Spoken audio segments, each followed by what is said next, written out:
The information provided on this channel is for education and information purposes only. It is not considered to be an advice or recommendation of any kind whatsoever. Investment in stock market is subject to market risk. I am not a SEBI registered advisor. Kindly do your own research and consult your financial advisor before investing. The views shared in this video are for educational purposes only. So hello everyone, welcome back to the channel. और आज है 7th of October और हमने देखा एक market में आज एक बहुत बड़ा डाउनफॉल आया है। और आज हम ये देखेंगे कि जो हमने कल स्टॉक्स रिकमेंड किए थे उन्होंने आज कैसा परफॉर्म किया। एंड साथ ही में हम ये भी देखेंगे कि कल के लिए ऐसे कौन से स्टॉक्स है जो आपको अपने रडार पर रखने चाहिए एंड उसके अंदर एक मूव हमें देखने को मिल सकता है। सो पहले हम बात कर लेंगे जो हमने स्टॉक्स कल लिए थे। So first stock was symphony. तो लेट्स सी कि सिम्फनी ने हमारे कैसा परफॉर्म किया था। सो आज सिम्फनी ओपन हुआ था अराउंड 1635 पे एंड वहाँ से उसने एक हाई लगाया था 1711 का। और जो मेरा व्यू था वहाँ पे ये था कि 1677 के ऊपर हमने बाइंग का सजेशन दिया था एंड हमारे जो टारगेट्स थे वो 4 to 5% के थे। बट आज मार्केट में इतना बड़ा डाउनफॉल आया कि बहुत mid cap and small cap वाले जो भी जितने भी स्टॉक्स है आज उनमें बहुत बड़ा एक करेक्शन बोलो या फिर एक फ्रेश सेलिंग बोलो हमें देखने को मिली है। सो ये स्टॉक भी अराउंड 1711 तक गया था विच वॉज अराउंड 2%, लेकिन वहाँ से ये वापस रिवर्स बैक हुआ एंड हमारे यहाँ पे स्टॉप लॉस लगाया हुआ था। जैसे ही देखा मैंने कि मार्केट एक डाउन ट्रेंड में कन्वर्ट हो रहा है, वहाँ पे मैंने अपनी ये पोजीशन एग्जिट की थी। एंड अभी मैं आपको ये भी दिखाऊंगा कि कहाँ पे मैंने एग्जिट लिया एंड क्यों लिया, बिकॉज मार्केट एक बहुत बड़े डाउन ट्रेंड में था। सो यहाँ पे हम लोग आज से बात करने वाले जो भी स्टॉक्स मैं रिकमेंड करूँगा मैं पर्सनली उसको ट्रेड भी कर रहा हूँ। सो मेरी क्या पोजीशंस रही मैं आपको वो दिखा देता हूँ। सो मैंने यहाँ पे एक मैं 20 लेवल लेके चल रहा हूँ कि if I invest 50,000 in every stock तो यहाँ पे क्या प्राइस के पैटर्न्स रह सकते हैं। सॉरी 50,000 नहीं 60,000 इन एवरी स्टॉक। सो ये सिम्फनी का ट्रेड लगा था हमारा 1679 पे एंट्री प्राइस थी और मैंने यहाँ पे जैसे ही मार्केट मुझे डाउन ट्रेंड में दिखा मैंने यहाँ पे 1662.69 पे एक एग्जिट ले लिया, जो कि ऑलमोस्ट 1% लॉस के अंदर मैंने एग्जिट लिया। ये ट्रेड भी मैंने 1711 तक देखा था बट वो फिर बाद में वहाँ से डाउन ट्रेंड में जैसे ही कन्वर्ट हुआ मैंने इस स्टॉक से एग्जिट ले लिया, बिकॉज मार्केट भी बिल्कुल फेवरेबल नहीं लग रहा था आज बाइंग साइड। सो ये स्टॉक में हमने अपना लॉस बुक किया था। सेकंड स्टॉक जो हमने दिया था वो दिया था जियोजीत FSL, बट इस स्टॉक ने हमारे ट्रिगर प्राइस के पास ही नहीं आया, ये बहुत ही डाउन खुला है एंड वहाँ से वो नीचे ही गिरता चला गया। सो ये स्टॉक में हमारा ट्रिगर प्राइस ट्रिगर ही नहीं हुआ, सो इस स्टॉक को हमने ट्रेड नहीं किया। एंड जो थर्ड स्टॉक जो हमने दिया था वो दिया था मैनकाइंड भी हमारे ट्रिगर प्राइस जो कि था इसी कैंडल का हाई विच वॉज अराउंड 2620, वहाँ पे मार्केट उससे बहुत ही नीचे ओपन हुआ अराउंड 2594 पे नीचे ओपन हुआ, 25 पॉइंट्स नीचे ओपन हुआ और फिर बाद में वो हाई कभी क्रॉस ही नहीं किया, तो हमारा ये ट्रेड ट्रिगर ही नहीं हुआ। So this were the stocks. लेकिन ये स्टॉक अभी भी अच्छा है कल के लिए, बिकॉज ये काफ़ी एक टाइट पैटर्न में और अपने EMS के पास अच्छा सपोर्ट ले रहा है। दैट्स वाई ये स्टॉक को मैं अभी भी अपने वॉच लिस्ट में रखूँगा। So this is the first stock जो हमारी वॉच लिस्ट में रहेगा। और हमने कल इसके फंडामेंटल्स के बारे में बात नहीं की थी, तो लेट्स जस्ट सी कि मैनकाइंड के फंडामेंटल्स कैसे हैं।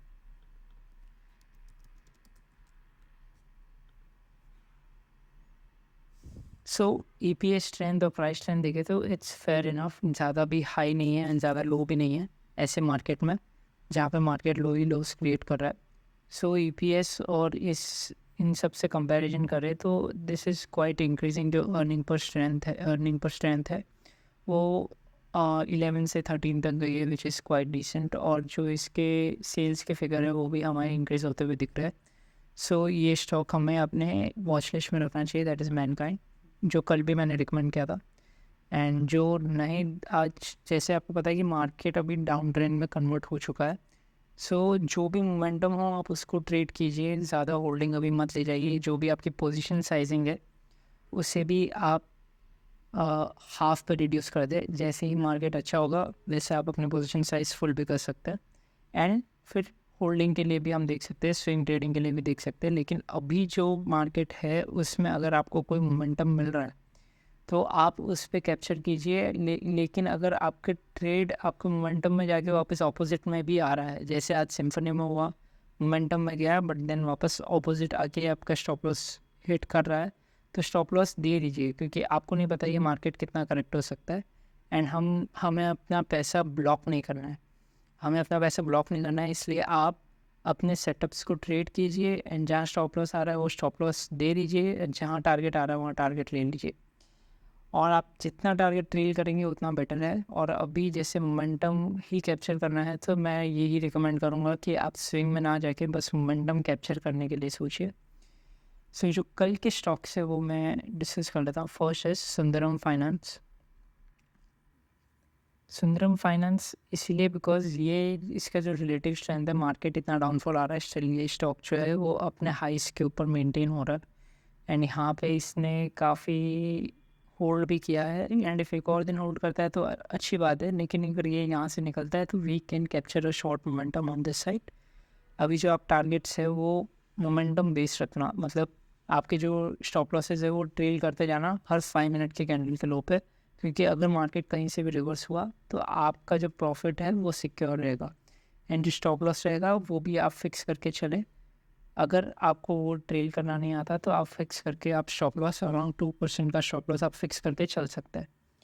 तो सुंदरम फाइनेंस का जो बाय होगा वो 5406 के ऊपर होगा। जो ये कैंडल है, जो डोजी टाइप की कैंडल है, उसी के हाई के ऊपर आपको बाय करना है एंड वहाँ से 2% का नीचे आपको स्टॉप लॉस लगाना है।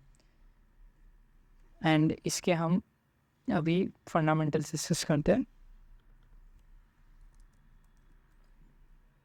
सो जो सुंदरम फाइनेंस का स्टॉक है उसके अंदर अगर आप देखें तो जो अर्निंग परसेंट है वो बीच के क्वार्टर में काफ़ी डाउन चली गई थी, but now it's back to the normal.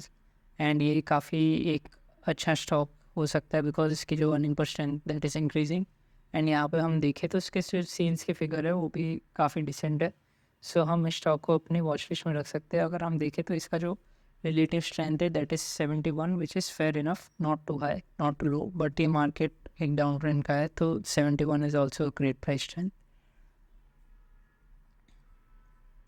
तो ये स्टॉक हमें अपने पोर्टफोलियो में रखना चाहिए, ये स्टॉक हमें अपने वॉच लिस्ट में रखना चाहिए। एंड सेकंड स्टॉक जो हमें देखना चाहिए वो है एक्सो इंडिया। एक्सो इंडिया भी अपने हाइस के पास ही मेंटेन हो रहा है एंड यहाँ पे एक मूवमेंट आई है, लेकिन अभी स्टॉक स्टिल एक कंसोलिडेशन या टाइटनेस के फेज़ में है 3 दिन से। एंड इफ़ अगर ये इस हाई को निकालता है विच इज़ 3925, अगर ये हाई को निकालता है तो हमें एक अच्छा मूव दिख सकता है 4100 के ऊपर। लेकिन ये अगर जैसे ही ये 3966 क्रॉस करेगा इसमें एक बहुत ही अच्छा मोमेंटम आएगा इफ़ वॉल्यूम सपोर्ट करते हैं तो। लेकिन स्टिल मैं यही कहूँगा कि आप मोमेंटम ट्रेड कीजिए बिकॉज ये मार्केट जो है अभी डाउन ट्रेंड में कन्वर्ट हो चुका है। सो जितना आप मोमेंटम बेस्ड टारगेट्स लेंगे उतना आपको प्रॉफिट है एंड आपको बड़ा लॉस नहीं होगा अगर आप सिर्फ मोमेंटम ट्रेड करते हैं एंड जैसे ही आपका स्टॉप लॉस आता है आप एग्जिट ले लेते हैं। सो ये एक टफ मंथ रह सकता है स्टॉक्स के लिए, बट स्टिल हमें अपने सेटअप्स को ट्रेड करना है सो दैट हमें एक अच्छी प्रैक्टिस और एक अच्छी हैबिट बने आगे के लिए। तो जब एक अच्छा मार्केट आएगा बुलिश ट्रेंड में तो हमारी प्रैक्टिस इतनी अच्छी हो जाए कि हम स्टॉक्स को इजीली ट्रेड कर सके मोमेंटम बेसिस पे भी एंड स्विंग बेसिस पे भी। So we will trade our setups जैसे कि हम करते आ रहे हैं एंड या so this is a stock which you can keep in your watch list and अभी हम इसके fundamentals देखते हैं। So Exo India की भी price trend is 76 and EPS trend is 67 which is fair enough as of now। और जहाँ पे जो earning per strength है that is 23, 24, 25 which is decent। और यहाँ पे जो सेल्स के फिगर हैं वो आपको थोड़े से इंक्रीजिंग दिखेंगे which is a positive sign for this. So Akzo India is a good pick for tomorrow for my watch list. And ये 2 स्टॉक्स है, ये 3 स्टॉक्स है which is Mankind, Akzo India and Sundaram finance जो मैं कल trade करूँगा। अगर trigger price से ऊपर जाता है, तो इफ़ वो ट्रिगर प्राइस तक नहीं आता I will not trade, because वहाँ पे मोमेंटम हमें नहीं मिलेगा। सो इसीलिए आप कभी भी जो स्टॉक है वो आप नीचे मत लो ये सोच के कि मुझे ज़्यादा पॉइंट्स अर्न करने को मिलेंगे, बिकॉज एक बार वो कोई लेवल को ब्रेक करेगा तभी उसमें एक अच्छा मोमेंटम आ सकता है। इफ़ नहीं करेगा देन वो स्टॉक में मोमेंटम नहीं आएगा। जैसे अगर आप आज आपने जियोजीत FSL किया होता कि यहाँ पर ट्रिगर प्राइस आया ही नहीं, बहुत ऊपर था, वो ट्रिगर प्राइस आया ही नहीं, अगर वो आता तब एक मूवमेंट हमें देखने को मिल सकती थी, लेकिन ये यहाँ पे इतना डाउन खुल के नीचे ही गया। और अगर जिसने भी इसको नीचे पकड़ा होगा वो हर जगह उसको लॉस लगे होंगे। एंड अगर किसी ने होल्ड किया होगा तो एक ही दिन में 18 to 19% डाउन आ चुका है, विच इज़ नॉट गुड। इसलिए आप हमेशा अपने ट्रिगर प्राइस का वेट कीजिए, एंड जब आपका सेटअप आपको बाय दे रहा है तभी बाय कीजिए, उससे पहले नहीं। So thank you, this are my picks for tomorrow, and I hope अगर आप ट्रेड करें तो मोमेंटम साइड पे ही करें। And if you trade this stocks let me know in the comment section आपका एक्सपीरियंस कैसा रहा। Thank you for watching and see you in the next video.